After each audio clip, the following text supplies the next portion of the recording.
Hello दोस्तों, नमस्कार। स्वागत है आप सभी का मित्रों एक बार फिर से हमारे इस करंट अफेयर के सेशन में। तो साथियों, चलिए शुरू करते हैं आज के करंट अफेयर।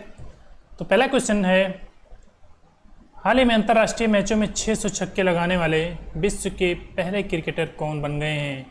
तो बताइए, 600 छक्के लगाने वाले कौन बन गए हैं? तो ये बन गए हैं रोहित शर्मा। रोहित शर्मा ऑप्शन भी इसका राइट हो जाएगा। इमेज में देख सकते हैं, रोहित शर्मा जो विश्व के पहले क्रिकेटर बन गए हैं 600 छक्के लगाने वाले। और अगर 30 साल के बाद जोड़ेंगे कि 30 साल के बाद सबसे ज़्यादा छक्के कौन लगा, तो भी ये रोहित शर्मा ही होंगे। ठीक है, तो ऑप्शन बी इसका राइट हो जाएगा। नेक्स्ट क्वेश्चन देखते हैं, हाल ही में अंतरिक्ष में 1000 दिन पूरे करने वाले पहले व्यक्ति कौन बन गए हैं? तो बताइए, अंतरिक्ष में 1000 दिन पूरे करने वाले पहले व्यक्ति कौन बन गए हैं? तो ये हैं Oleg Kononenko. Oleg Kononenko, option B इसका राइट हो जाएगा। Oleg Kononenko. ये इमेज में देखिए, इन्होंने अभी अंतरिक्ष में अपने 1000 दिन पूरे किए हैं। तो याद रखिएगा, बहुत इंपॉर्टेंट है। अगला क्वेश्चन है, हाल ही में भारत के किस शहर ने खगोल पर्यटन को बढ़ावा देने के उद्देश्य से पहली नक्षत्र सभा की मेजबानी की है? तो बताइए, फर्स्ट नक्षत्र सभा ये किसने होस्ट किया है? ये उत्तराखंड का डिस्ट्रिक्ट है। कौन है? मसूरी। मसूरी है, ऑप्शन ए इसका राइट हो जाएगा, मसूरी। तो मसूरी ने अभी खगोल पर्यटन को बढ़ावा देने के लिए ये नक्षत्र सभा की मेजबानी की है। आइए देखते हैं, राज्य में पर्यटन को बढ़ावा देने के लिए उत्तराखंड गवर्नमेंट ने मसूरी में नक्षत्र सभा के नाम से अपनी तरह का पहला खगोल पर्यटन आयोजित किया है। ठीक है, और कुछ इंपॉर्टेंट पॉइंट है, करंट अफेयर्स हैं उत्तराखंड के। जैसे भूकंप अलर्ट एप्लीकेशन लॉन्च करने वाला पहला राज्य कौन बना? ये बना उत्तराखंड। और भारत का पहला वन चिकित्सा केंद्र खोला, ये भी उत्तराखंड, देहरादून में।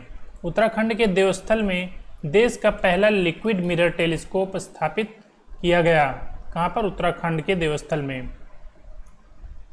प्री प्राइमरी लेवल पर न्यू एजुकेशन पॉलिसी लागू करने वाला पहला राज्य उत्तराखंड बना।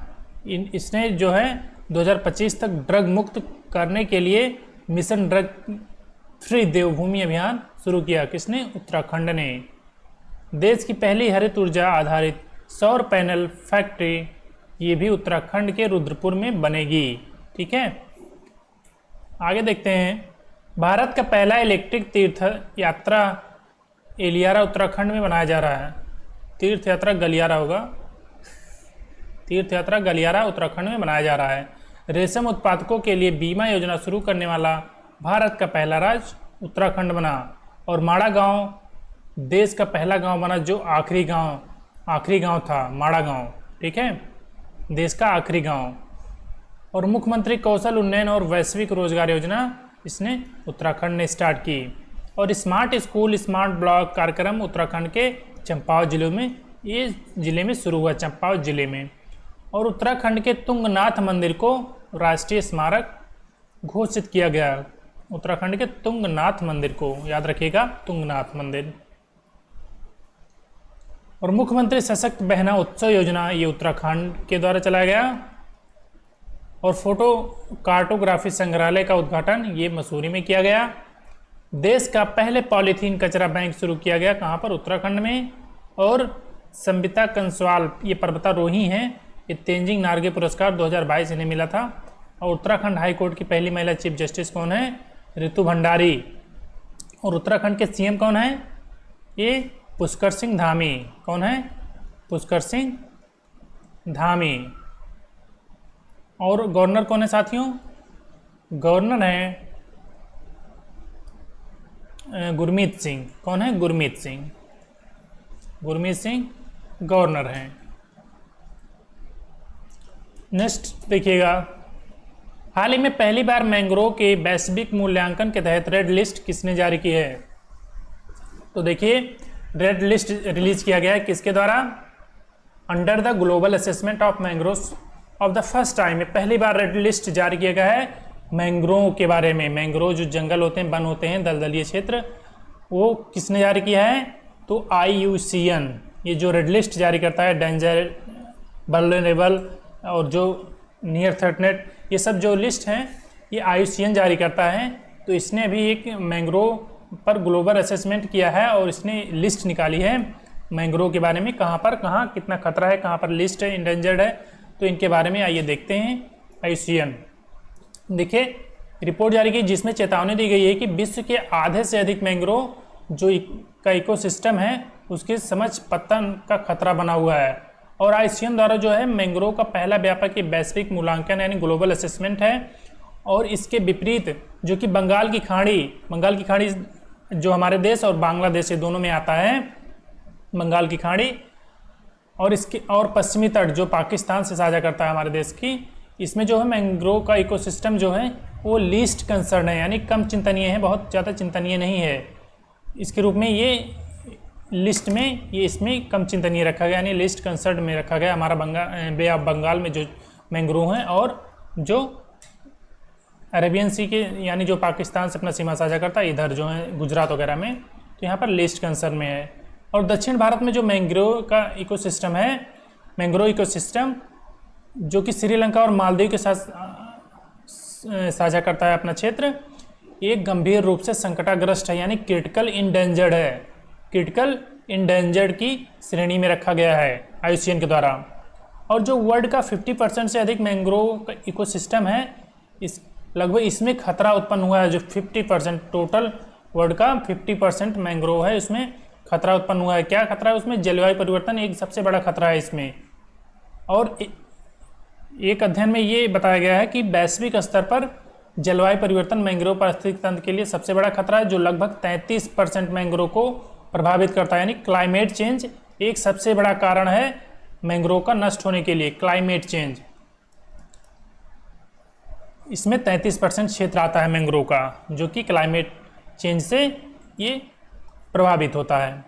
इसके बाद वनों की जो कटाई होती है, विकास जो डेवलपमेंट के नाम पर वनों की कटाई छटाई होती रहती है, जैसे हमारे छत्तीसगढ़ में हुआ था। और प्रदूषण और बांध निर्माण आता है इसमें, और चक्रवात, टाइफून, तूफान, उष्णकटिबंधीय और जो काफ़ी तरह के जो समुद्र तट पर मैंग्रोव को प्रभावित करते हैं, जो कटान होते हैं उसके कारण। ठीक है, तो आइए देखते हैं कुछ मैंग्रोव के बारे में। सबसे पहले देख लेते हैं IUCN। देखिए international union for conservation of nature, flora and fauna. तो ये 1948 में इसकी स्थापना हुई थी, जिसका हेडक्वार्टर कहाँ पर है? ग्लैंड, जो कि स्विट्जरलैंड में है। तो याद रखिएगा ये देखिए मैंग्रोव फॉरेस्ट रहा, ये देखिए मैंग्रोव फॉरेस्ट, इसके बारे में दिया गया अच्छे से। और ये देखिए ये इसकी जड़ें हैं, इसकी जड़ें जब ये ज़मीन में जाती हैं, जो सांस लेने के लिए ये ऊपर आती हैं। ठीक है, ऊपर देखिए ये निकली हैं, तो ये ऊपर आती हैं और फिर इसमें धीरे धीरे ये पेड़ बनता चला जाता है बड़ा होकर। इसलिए मैंग्रोव जंगल जल्दी ख़त्म नहीं होते हैं जब तक इनमें कोई क्लाइमेटिक चेंज नहीं होता तब तक। लेकिन जब इंसान अत कर देते हैं तो ये खतरा इन पर ज़रूर पड़ता है।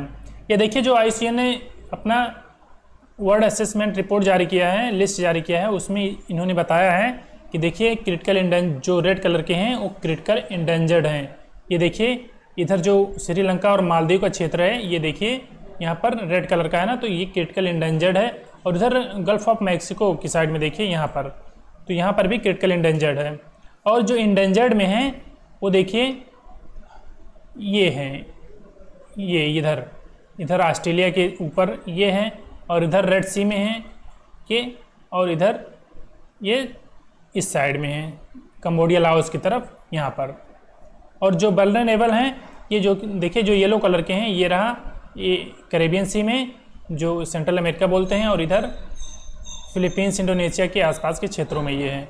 बाकी जो लीस्ट कंसर्न है ये देखिए हमारा वे ऑफ बंगाल है, इधर है इस साइड में ये पूरा, और इधर है बाकी ये अफ्रीका रीजन में थोड़ा सा है, और मेडागास्कर में तो है ही, और ऑस्ट्रेलिया में भी है, और इधर नॉर्थ अमेरिका के ईस्टर्न पार्ट में है, ईस्टर्न घाट में, तो वहाँ पर है। ठीक है, तो याद रखिएगा आप ये लोग। और देखिए हमारे इंडिया में देखते हैं मैंग्रोव का क्या इसमें है। देखिए सबसे ज़्यादा जो मैंग्रोव क्षेत्र पाया जाता है हमारे इंडिया में वो है वेस्ट बंगाल साइड में, यानी जो वे बंगाल का क्षेत्र है, यानी वेस्ट बंगाल हमारे देश की बात कर रहे हैं, तो वेस्ट बंगाल में सबसे ज़्यादा मैंग्रोव का क्षेत्र पाया जाता है। और उसके अपोजिट जस्ट अपोजिट जाएंगे तो ये मिलेगा आप लोग को गुजरात। आप लोग नहीं सोच रहे हो कि गुजरात में भी मैंग्रोव हो सकता है, लेकिन वेस्ट बंगाल के बाद गुजरात ही है। और इसके बाद आप देखेंगे तो आंध्र प्रदेश और ये जो है अंडमान और निकोबार द्वीप समूह है, यहाँ पर पाए जाते हैं। और इसके बाद आप आएंगे उड़ीसा में, उड़ीसा चौथे नंबर पर है, तो आप लोग याद रखिएगा। उसके बाद महाराष्ट्र एंड तमिलनाडु, तो ये जरूर याद रखिएगा, वेस्ट बंगाल, गुजरात, आंध्र प्रदेश और अंडमान निकोबार द्वीप समूह और उड़ीसा, देन महाराष्ट्र एंड तमिलनाडु। ठीक, तो याद रखिएगा आप ये सब। नेक्स्ट क्वेश्चन है, हाल ही में IIFT यानी Indian institute of foreign trade, भारतीय विदेश व्यापार संस्थान के कुलपति के रूप में किसे नियुक्त किया गया है? तो किसे नियुक्त किया गया है दोस्तों? ये किया गया है राकेश मोहन जोशी को। ऑप्शन सी इसका राइट हो जाएगा, राकेश मोहन जोशी। ये देखिए चित्र में राकेश मोहन जोशी, इनको बनाया गया है IIFT का कुलपति, वाइस चांसलर। ठीक है, तो ऑप्शन सी इसका राइट हो जाएगा, याद रखिएगा। देखिए, दूरसंचार विभाग ने प्रौद्योगिकी को अपनाने में MSME के सामने आने वाली जो चुनौतियां हैं उनको पहचान करने के लिए 60 दिवसीय सर्वेक्षण शुरू किया गया है। और उत्तर और दक्षिण भारत दोनों में 5 क्षेत्रों को कवर करते हुए ये सर्वेक्षण जो है 10 उद्योगों में AI और IoT, क्लाउड कंप्यूटिंग वगैरह, 5G 6G एकीकरण की ये ज़रूरतों का पता लगाएगा ये। ठीक है, नेक्स्ट क्वेश्चन है, माउंट कनलाउन जिसे हाल ही में समाचारों में देखा गया किस देश में स्थित है? तो क्यों ये चर्चा में है? क्योंकि देखिए यहाँ पर आप लोग को प्रॉपर दिख रहा होगा कि यहाँ पर विस्फोट हुआ है। माउंट कनलाउन पर विस्फोट हुआ है। तो ये कहाँ का है? ये फिलीपींस में स्थित है, फिलीपींस में। तो इसमें विस्फोट होते रहते हैं, तो अभी हाल ही में विस्फोट हुआ था, तो ये चर्चा में आ गया। तो आप लोगों से पूछ सकता है कि माउंट कनलाउन कहाँ पर स्थित है, तो आप फिलीपींस टिक करके आगे बढ़ सकते हैं। देखिए, ये जो मध्य फिलीपींस है, यहाँ पर माउंट कनलाउन के फटने के बाद सैकड़ों लोग यहाँ से विस्थापित हुए हैं अभी। और ये जो नेग्रोस द्वीप पर स्थित है, नेग्रोस द्वीप पर, जो कि 2435 मीटर स्ट्रेटो वॉल्केनो द्वीप का सबसे ऊंचा पर्वतीय है और प्रशांत जो है रिंग ऑफ फायर का हिस्सा है ये, इसलिए यहाँ पर विस्फोट होते रहते हैं। और ये जो है जैविक रूप से जो विविधता ज्वालामुखी 1886 के बाद यहाँ से कई बार फट चुका है। तो ये निग्रोस द्वीप पर स्थित है। ठीक है, और यहाँ पर जो है ये विस्फोट होता है, तो यहाँ की जो रिवर सिस्टम है उसको थोड़ा प्रभावित करता है, तो याद रखिएगा ये सब। ये देखिए फिलीपींस, मैप में आइए, ये रहा फिलीपींस, वर्ल्ड मैप में आप देखेंगे तो ये रहा फिलीपींस साथियों, इधर ऑस्ट्रेलिया रहा, इधर इंडोनेशिया, मलेशिया, और इधर ये सब पूरा उसके द्वीप फैले हुए हैं। ये हमारा प्यारा सा देश भारत रहा। ठीक, और ये साउथ चाइना में सी में है, देखिए यहाँ पर ये जस्ट इसके ऊपर साउथ चाइना सी भी है, इधर चाइना, इधर ताइवान, ये लुजान स्टेट भी है, तो याद रखिएगा। और बब्यान आइसलैंड। ठीक है, तो फिलीपींस है और इसकी राजधानी क्या है? मनीला है। क्या है? मनीला। और ये देखिए नेग्रोस द्वीप कहाँ पर है? ये रहा, ये देखिए नेग्रोस द्वीप, यहाँ पर ज्वालामुखी फटा है, तो याद रखिएगा, ये इंपॉर्टेंट है। नेक्स्ट क्वेश्चन है, मिनुटेमन III अंतर्राष्ट्रीय अंतर्महाद्वीपीय बैलिस्टिक मिसाइल है, तो ये कहाँ पर, किसने अभी समाचारों में देखा, तो किस द्वारा ये डेवलप किया जा रहा है? मिनुटमैन III इंटरकॉन्टिनेंटल ये बैलिस्टिक मिसाइल है, यानी ICBM इंटरकॉन्टिनेंटल बैलिस्टिक मिसाइल। तो ये किसके द्वारा अभी ये डेवलप किया जा रहा है? तो यूनाइटेड स्टेट ऑफ अमेरिका के द्वारा, US के द्वारा ये डेवलप किया जा रहा है। ये देखिए, ये इंटरकॉन्टिनेंटल यानी एक कॉन्टिनेंट से दूसरे कॉन्टिनेंट पे ये मार करने की क्षमता रखता है, यानी अगर उत्तरी अमेरिका से चलाएगा तो एशिया में भी पहुंच सकता है, ऑस्ट्रेलिया में भी, अफ्रीका, कोई कॉन्टिनेंट बचने वाला नहीं है। इसे इंटरकॉन्टिनेंटल मिसाइल कहते हैं। आइए इसके बारे में देखते हैं। ये अमेरिका ने जो है बैंडेनबर्ग स्पेस फोर्स बेस में एक स्थित है मिनुटेमन III ICBM का परीक्षण किया है। 1960 के दशक में तैनात जो है मिनुटेमन III बोइंग द्वारा डिजाइन किया गया अमेरिका का परमाणु यंत्र है, इसी के आधार पर ये बनाया गया है। ठीक है, इसकी रेंज क्या है? 13,000 किलोमीटर रेंज वाली। ये तीसरी चरण है, इसलिए इसका थर्ड नाम रखा गया है, मिनुटेमन III। ठीक है, और जो पिछला सेशन था हमारा, उसका क्वेश्चन हम रिवाइज कर लेते हैं। तो देखिए 2000 हाल ही में किस देश ने 2023-24 में भारत के तीसरे सबसे बड़े निर्यात गंतव्य के रूप में उभरा? तो किसने? थर्ड लार्जेस्ट एक्सपोर्ट डेस्टिनेशन, ये नीदरलैंड बना। First US, second UAE, third Netherlands. और देखिए विश्व पर्यावरण दिवस 2024 की थीम क्या थी? तो ये है लैंड्स रीस्टेबलाइजेशन, डेजर्टिफिकेशन एंड डॉट रेजिलियंस, यानी भूमि पुनर्स्थापना, मरुस्थलीकरण और सूखा लचीलापन। भारत के 81वें अंतर्राष्ट्रीय युवा परिवहन संघ की आम बैठक की मेजबानी करेगा? तो ये 2025। गुडलेप्पा हल्लीकेरी पुरस्कार 2024 किसे दिया गया? तो सिद्धलिंगा पट्टन सेट्टी को दिया गया, ऑप्शन बी। हाल ही में हिंदी साहित्य भारती पुरस्कार 2024 से किसे सम्मानित किया गया?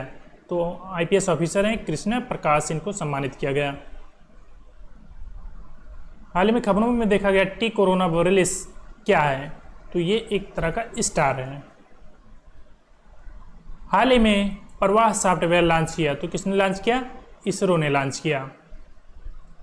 ठीक है साथियों, उम्मीद है ये हमारा सेशन आप लोग को पसंद आया होगा, और अगर पसंद आया तो लाइक करिए वीडियो को, चैनल को हमारे सब्सक्राइब करिए अगर नए हैं तो, और कमेंट बॉक्स में अपना फीडबैक ज़रूर दीजिएगा जैसा भी लगा हो आपको हमारा सेशन। तो इसके साथ मिलते हैं नेक्स्ट सेशन में, तब तक के लिए अपना ख्याल रखिए। जय हिंद, वंदे मातरम।